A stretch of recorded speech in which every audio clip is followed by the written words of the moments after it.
अस्सलाम वालेकुम dear students, welcome back to my channel. ये है आपका favourite channel Your Free Academia. Okay बच्चों, आप लोगों को पता है कि प्रीवियस लेक्चर्स के अंदर हम लोग ने ionic bond, covalent bond, coordinate covalent bond, polar और नॉन पोलर कोवलेंट बॉन्ड के बारे में स्टडी किया था। आज जो हम लोग स्टडी करेंगे वो हम स्टडी करेंगे मेटेलिक बॉन्ड के बारे में।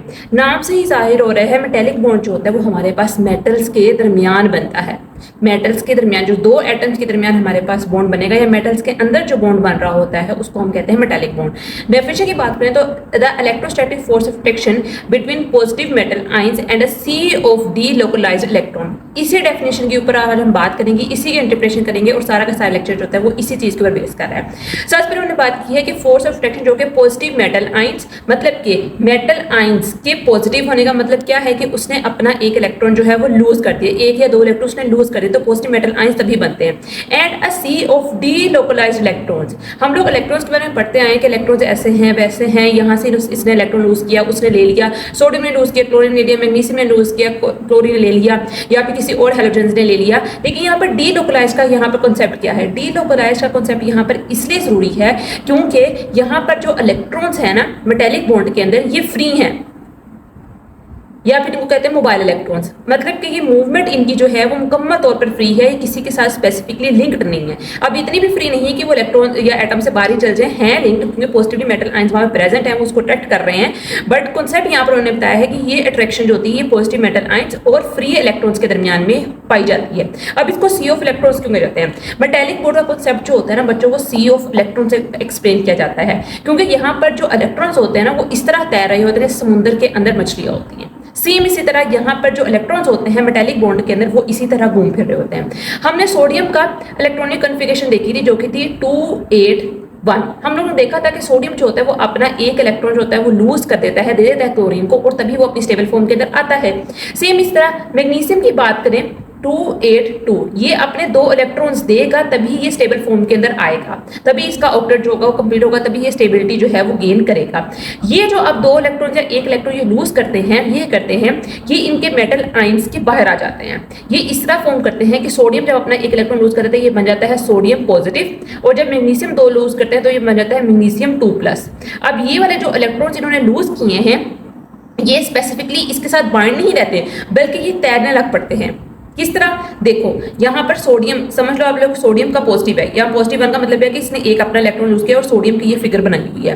सोडियम अपना एक इलेक्ट्रॉन लूज करता है तो ये इलेक्ट्रॉन जो होता है वो बाहर निकल आता है और ये इस तरह घूमने फिरने शुरू कर देता है इसके इर्द गिर्द। सेम इस तरह दूसरा सोडियम का मेटल एटम है वो भी इस तरह करता है, तीसरा भी ऐसे करता है, चौथा, पांचवा, छठा, ये सारे के सारे मेटल एटम्स जो होते हैं ये क्या करते हैं अपने अपने एक इलेक्ट्रॉन को लूज करते हैं और मेटल आयंस के अंदर कन्वर्ट हो जाते हैं।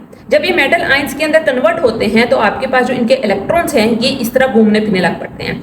ये फ्रीली मूव कर रहे हैं, ये स्पेसिफिकली किसी एक एटम के साथ जो है वो लिंक नहीं है।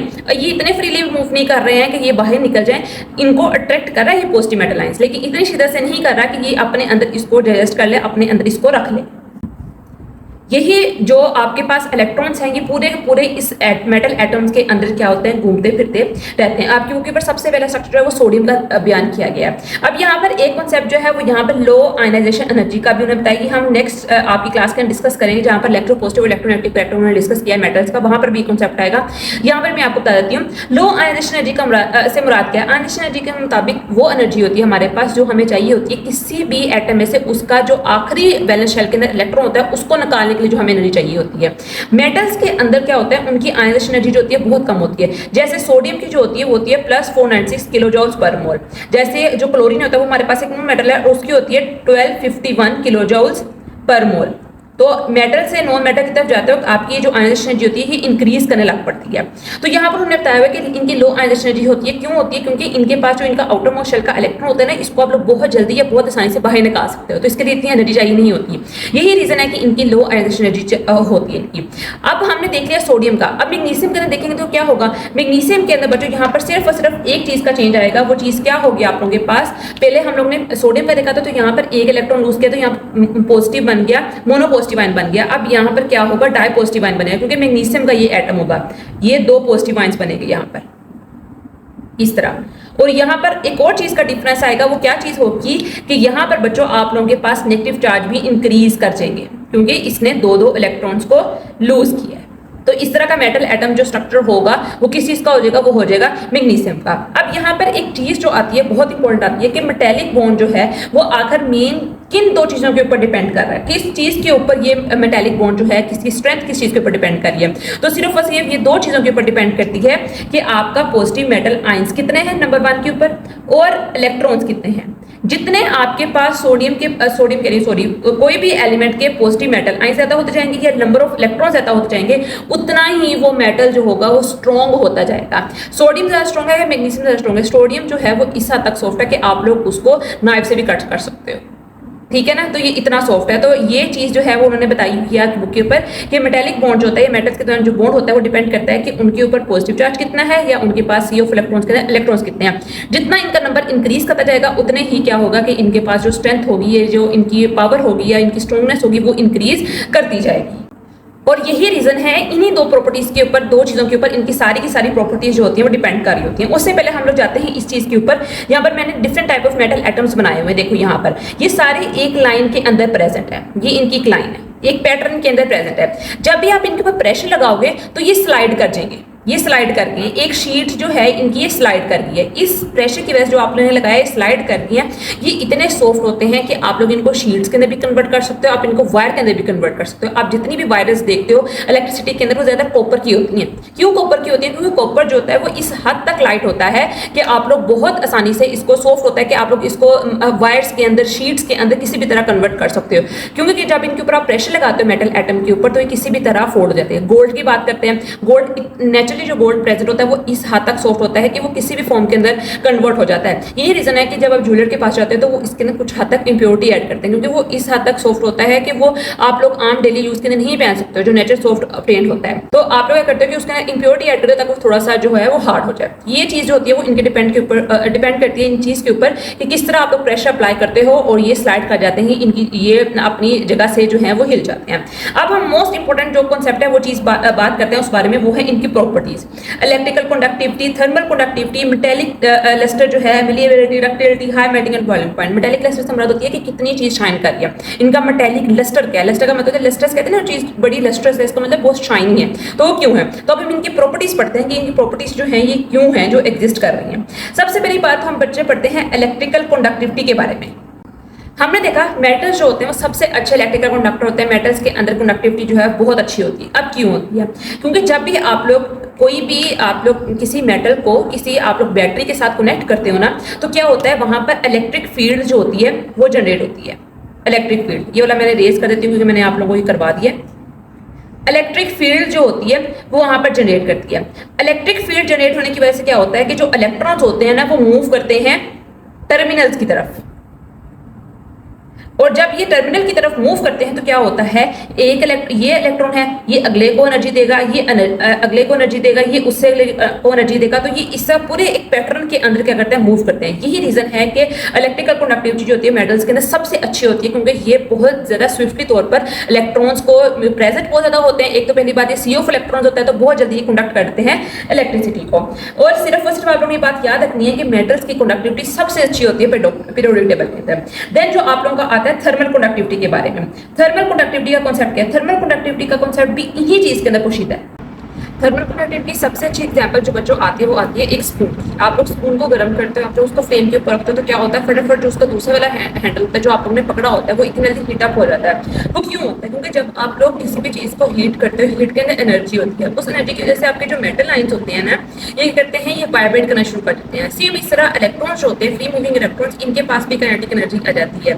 और जब ये वाइब्रेट करते हैं अपनी जगह से दूसरी जगह तक, तो ये अपने साथ साथ दूसरे जो इलेक्ट्रॉन्स है उनको भी वाइब्रेट कर रहे होते हैं, जिसकी वजह से बहुत जल्दी या बहुत क्विकली जो होता है कोई भी चीज जो होती है वो हीट अप हो जाती है जब वो मेटल्स फॉर्म में होती है। यही वजह है कि उनकी थर्मल कंडक्टिविटी जो होती है वो ज्यादा होती है। नंबर 3 पर अगर हम लोग बात करें तो हम लोग बात करते हैं इसकी मेलेबिलिटी की। मेलेबिलिटी का कॉन्सेप्ट और डक्टिलिटी का कॉन्सेप्ट मैंने आप लोगों को इस वाली चीज में बताया है कि जब उनके ऊपर प्रेशर अप्लाई किया जाता है तो वो अपनी जो मेटल एटम्स होते हैं वो स्लाइड कर जाते हैं अपनी सरफेस से। जब वो स्लाइड कर जाते हैं तो इसका मतलब क्या हुआ कि आप लोग उनको किसी भी तरह किसी भी चीज के अंदर कन्वर्ट कर सकते हो। मेलेबिलिटी का मतलब क्या होता है कि आप लोग अपनी जो भी चीज आप लोगों के पास मेटल है उसको आप लोग शीट्स के अंदर कन्वर्ट कर सकते हो, और डक्टिलिटी का मतलब क्या है कि आप लोग के पास जो मेटल आया है उसको आप लोग वायर्स की फॉर्म में कन्वर्ट कर सकते हो। यही वजह है कि इलेक्ट्रिसिटी के लिए ज़्यादातर जो वायरिंग यूज़ होती है वो किस चीज़ की होती है, वो मेटल्स की होती है और उनमें सबसे ज़्यादा कॉपर जो होता है वो सबसे ज़्यादा यूज़ किया जाता है। अब बात करते हैं मेटेलिक क्लस्टर की। मेटेलिक क्लस्टर की बच्चों बात करें तो ये जो आपके पास इलेक्ट्रॉन्स है ना, ये फ्रीली मूव कर रहे होते हैं। जब भी इनके ऊपर जो होता है लाइट पड़ती है, जब भी इनके ऊपर एनर्जी पड़ती है तो क्या करती है कि ये एनर्जी को रिफ्लेक्ट बैक करते हैं। और जब एट द सेम मोमेंट ये सारे के सारे इलेक्ट्रॉन्स के ऊपर जब एनर्जी पड़ रही है और ये रिफ्लेक्ट बैक कर रहे हैं तो आप लोगों को क्या होता है, शो होता है कि मेटल्स जो है वो शाइनी है, वो लस्ट्रस है। अब बात करते हैं high melting and boiling point की। Very very important. ये अक्सर पूछा जाता है कि मेटल्स जो हैं उनका मेटल जो मेल्टिंग पॉइंट है और बॉइलिंग पॉइंट जो होता है वो ज़्यादा क्यों होता है। इसकी रीजन ये है कि जो आप लोगों का मेटल एटम्स होता है ना, इसके जो पॉजिटिव आयंस हैं ये बहुत स्ट्रांगली जो होते हैं अपने नेबरिंग मेटल एटम्स और इन इलेक्ट्रॉन्स के साथ अट्रैक्ट होते हैं। बहुत स्ट्रांगली जो होता है इनके दरमियान अट्रैक्शन होता है। मैंने अभी बताया ना कि इलेक्ट्रोस्टैटिक फोर्स ऑफ अट्रैक्शन होती है वो इनके दरमियान बहुत प्रोमिनेंट होती है। यही वजह है कि जब भी आप लोगों को मेटल्स को मेल्ट करना होगा या बॉयल करना होगा, आप लोगों को इस एनर्जी को, इस बैरियर को ब्रेक करना होगा। जो इनके दरमियान फोर्स ऑफ अट्रैक्शन है उसको खत्म करना पड़ेगा और आप लोगों को इस फोर्स ऑफ अट्रैक्शन को खत्म करने के लिए बेइंतहा एनर्जी चाहिए होती है। यही रीजन है कि जो मेटल्स होते हैं उनके मेल्टिंग पॉइंट और बॉइलिंग पॉइंट जो होते हैं वो बहुत ज्यादा होते हैं। आप लोग चाहो तो इसकी बुक्स आप लोग अपने नेट से इसके एग्जांपल्स भी ले सकते हो इन प्रॉपर्टीज की कि इसका मेल्टिंग पॉइंट ये है, इसका बॉइलिंग पॉइंट ये है। ये आप लोगों पर डिपेंड करता है। तो बच्चों आज हम लोगों ने स्टडी किया मेटेलिक बॉन्ड क्या होता है। मेटेलिक बॉन्ड के अलावा उन्होंने आपके बुक के ऊपर क्वेश्चन दिया हुआ है कि आप लोग डिफरेंशिएट करो आयनिक बॉन्ड और मेटेलिक बॉन्ड के अंदर। आप लोग सिंपल लिख देना है, इनकी डेफिनेशन लिख देनी है, आप लोग इनकी प्रॉपर्टीज लिख देनी है और आप लोगों ने एक दो एग्जांपल्स देने के मेटेलिक बॉन्ड जो होता है क्या होता है और उनकी आप लोगों ने फिगर बना देनी है। और उसकी फिगर आप लोगों ने किससे बनानी है तो आप लोगों को पता है कि आयनिक बॉन्ड किसका होता है, ट्रांसफर ऑफ इलेक्ट्रॉन्स की पिक्चर बनानी है और इसकी आप लोगों ने ये वाली पिक्चर बना देनी है। तो आप लोग इसकी डायग्राम बना देनी है तो आप लोगों का क्वेश्चन जो है होगा वो क्लियर हो जाएगा।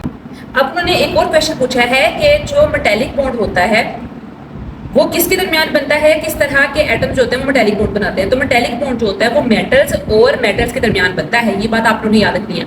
आयनिक बॉन्ड किसके दरमियान बनता है मैं यहाँ पे लिख भी देती हूँ ताकि आप लोगों को समझ आ जाए।